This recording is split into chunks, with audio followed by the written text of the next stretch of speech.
வணக்கம் மக்களே. நம்ம இந்த ட்ரைம் ஸ்பீட் 400 வாங்கி கிட்டத்தட்ட 3900 கிலோமீட்டர் கிட்ட கிளாக் பண்ணிட்டோம். அதுவும் 3 மந்த்ஸில் கிளாக் பண்ணோம். ஸோ இந்த 3 மாதம் இந்த வண்டி வச்சு நான் என்ன எக்ஸ்பீரியன்ஸ், இந்த என்ன மாதிரி சொல்கிறது, இந்த மழை வெயில் இரவு பகல் அந்த மாதிரி எல்லா கண்டிஷன்ஸ்லேயும் ஓட்டியிருக்கேன். ஸோ அந்த எக்ஸ்பீரியன்ஸை நான் ஷேர் பண்ணலான் இருக்கேன்.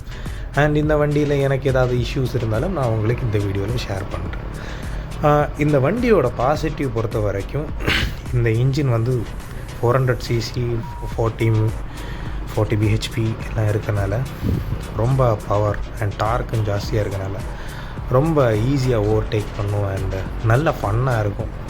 சும்மா தட்டினதுமே 100 ஈஸியாக போயிடும். ஒரு சூப்பர் ரோட்ஸ்டர். நான் வைசர் என் வண்டியில் வைக்கல, அதனால் எனக்கு விண்ட் பிளாஸ்ட் வந்து ஹெவியாக இருக்கும். அண்ட் பர்ஃபார்மன்ஸ் வைஸ் இது ஒரு பக்காவான வண்டி. மைலேஜ் பார்த்திங்கன்னா 25 to 29 கிடைக்கும்.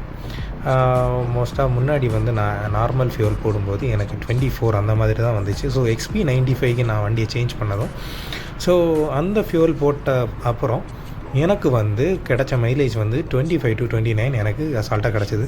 நான் maximum per day 200 kilometre short rides எல்லாம் ஒரு 2-3 எல்லாம் போயிருக்கேன். ஸோ ரைடர் கம்ஃபர்ட்டை பொறுத்த வரைக்கும் சொல்லவே தேவையில்லை, அருமையாக இருக்கும். பட் பில்லியனுக்கு வந்து வசதி இருக்காது. அண்ட் டிராஃபிக்ஸில் எல்லாம் ரொம்ப ஈஸியாக போயிடும். எந்த ஒரு பயமும் இல்லாமல் நல்ல அழகாக போகலாம். 120 வரைக்கும் சூப்பராக க்ரூஸ் பண்ணி போகலாம். 80 to 100க்குள்ளே க்ரூஸ் பண்ணோன்னா நமக்கு கொஞ்சம் ஆவரேஜாக 30-33 கிட்டக்கெல்லாம் மைலேஜ் வரும்.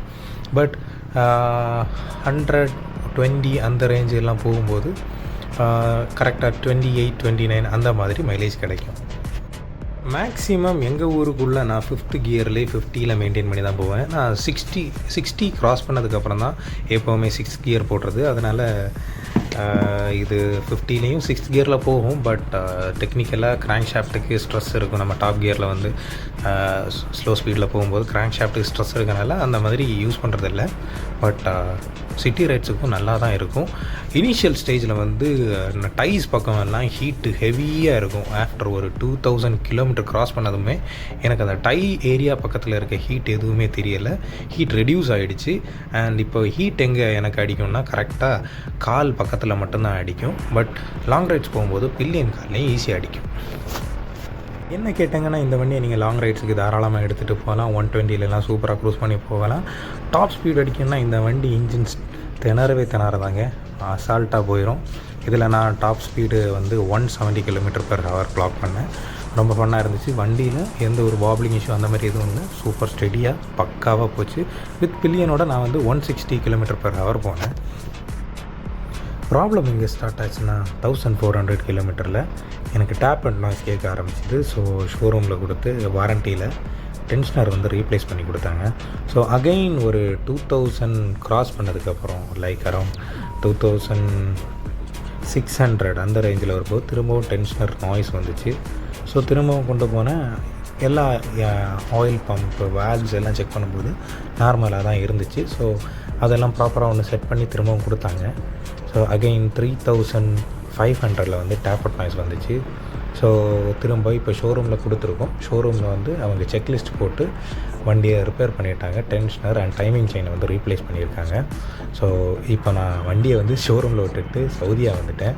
இனி ஊருக்கு போய் தான் வண்டி என்ன ஸ்டேட்டஸ்ன்னு சொல்லணும். ஷோரூம் சைடில் இருந்து என்ன சொன்னாங்கன்னா 90 கிலோமீட்டர்ஸ் டெஸ்ட் ட்ரைவ் பண்ணியிருக்காங்க வண்டியை ரிப்பேர் பண்ணிவிட்டு. ஸோ வண்டி இது வரைக்கும் நல்லா தான் இருக்குது அப்படின்னு சொல்கிறாங்க. ஸோ நெக்ஸ்ட் இனி அப்கமிங் ஊருக்கு போய்ட்டு வண்டியை கொஞ்சம் ரைட்ஸ் எல்லாம் எடுத்துகிட்டு போக வேண்டியது இருக்குது. அதுக்கப்புறம் நான் அதோட அப்டேட்டாக உங்களுக்கு சொல்கிறேன். மழை நேரங்களில் நான் ஃபேஸ் பண்ண இஷ்யூ என்னென்னு பார்த்தீங்கன்னா, அந்த மழையெல்லாம் முடிஞ்சதுக்கப்புறம் ரோடு ஈரமாக இருக்கும். ஸோ அந்த டைம் ரைட் பண்ணும்போது டயரில் இருந்து கல் வந்து நம்ம ஃபேஸுக்கு வந்து தெரிச்சு வரும். ஸோ அதுக்கு வந்து எப்படி சால்வ் பண்ணேன்னா, ஷோரூமில் வந்து 600 ருபீஸுக்கு வந்து ஒரு மக்கார்டு எக்ஸ்டென்ஷன் கொடுத்துருந்தாங்க. ஸோ அது வந்து 3 பீஸு ஃப்ரண்ட்டு மக்கார்ட்லேயே வரும், பேக்கு டயர் ஹக்கரை வந்து கொஞ்சம் ஒரு 1 inches லென்த் இன்க்ரீஸ் ஆகி ஒரு இது கிடைக்கும். அண்ட் டெயில் பீஸுக்கு வந்து ஒரு சின்ன ஒரு 1/2 inch சைஸுக்கு வந்து ஒரு பீஸு கூட வரும் அதில். ஸோ அதெல்லாம் சேர்த்து 600 rupees சார்ஜ் பண்ணுவாங்க. அதை இன்ஸ்டால் பண்ணதுக்கப்புறம் ஃப்ரண்ட்லேருந்து கல் வர இஷ்யூ வந்து சால்வ் ஆகிடுச்சு. பட் பின்னாடி சேர் அடிக்கிறது வந்து கொஞ்சம் கம்மியாக இருக்குதுன்னு சொல்லலாம். ஸோ என்னத்தான் பிரச்சனை இருந்தாலும் இந்த வண்டியை விடுறதுக்கு மனசே இல்லை, ஏன்னா பர்ஃபார்மன்ஸ் அப்படி இருக்குது. ஸோ உங்களுக்கு இந்த வீடியோ பிடிச்சிருந்தால் like, share and subscribe. Voice of Pathfinder. Bye, see you.